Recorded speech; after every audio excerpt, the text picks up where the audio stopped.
This is the second of two World Sociology screencasts looking at gender inequalities. In the first screencast we used the work of Amartya Sen to identify different types of gender inequality, and in this screencast we're going to continue with this topic by looking at explanations of gender inequalities, and then we're going to look at some of the policies that have been used to address and alleviate gender inequalities. We're going to look at three types of explanations. Firstly, we're going to look at what's been called the integration thesis, which we can relate to the modernisation theory perspective, and then we're going to look at two other types of explanations that are much more closely related to the themes of dependency theory. So they are the marginalisation thesis and then the exploitation thesis. Remember, modernisation theory is a perspective that looks at the internal barriers to development that you find in poor countries, including some aspects of culture. And this type of explanation is reflected in this integration thesis, which holds that traditional society is inherently patriarchal and that women will therefore gradually become more included in society as it develops and moves away from its traditional culture. So this perspective would argue that patriarchy is intrinsic to some traditional cultures. For example, this perspective would highlight practices such as female genital mutilation, which is practiced by some traditional cultures, as evidence for this particular view. The second type of explanation, the marginalisation thesis, turns the integration thesis on its head.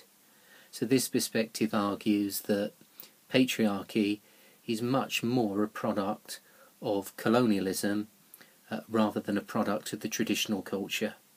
So we can see in this quote that Leonard argues that a money economy based on wage labour and cash crops was introduced into Africa and Asia by the Europeans.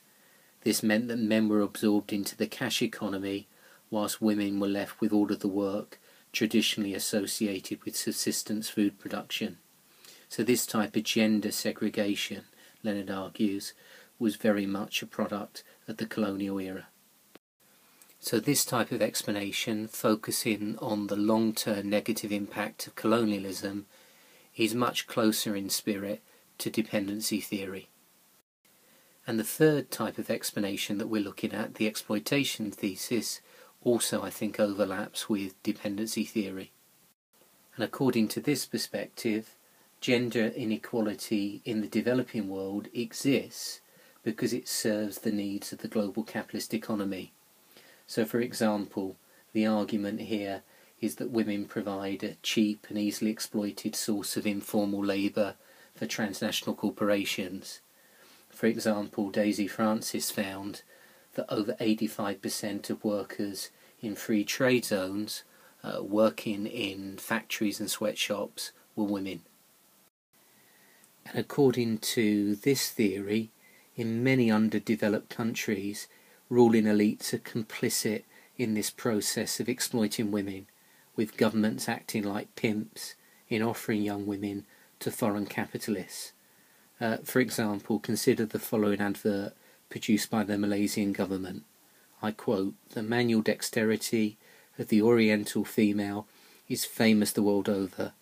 Her hands are small and she works fast with extreme care. Who therefore could be better qualified by nature and inheritance to contribute to the efficiency of a bench assembly production line than the Oriental girl?" Okay, we've nearly finished, but let's round off this presentation by briefly looking at some of the policies that have been used to address gender inequalities. And I think modernisation theory would really emphasise the importance of education as a development policy in this area. And you can see in this quote from the Commission for Africa that there are many people in the field of development who believe that education for girls is one of the most effective development policies. So there's evidence that it can enhance economic productivity, there's evidence that it can lower infant and maternal mortality, there's evidence that nutrition and health improve, and there's also evidence that the spread of HIV is reduced. So this is a development policy that potentially has a really big impact.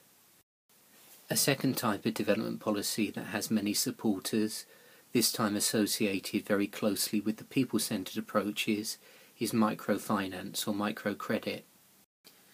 And microcredit initiatives, although now more widely available, have always had a core aim of targeting women, allowing them access to the resources needed to improve their lives through investment and enterprise.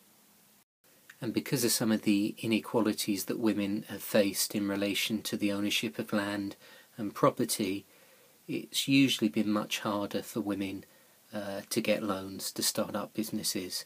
And that's one of the main reasons that microcredit initiatives have focused so closely on the needs of women.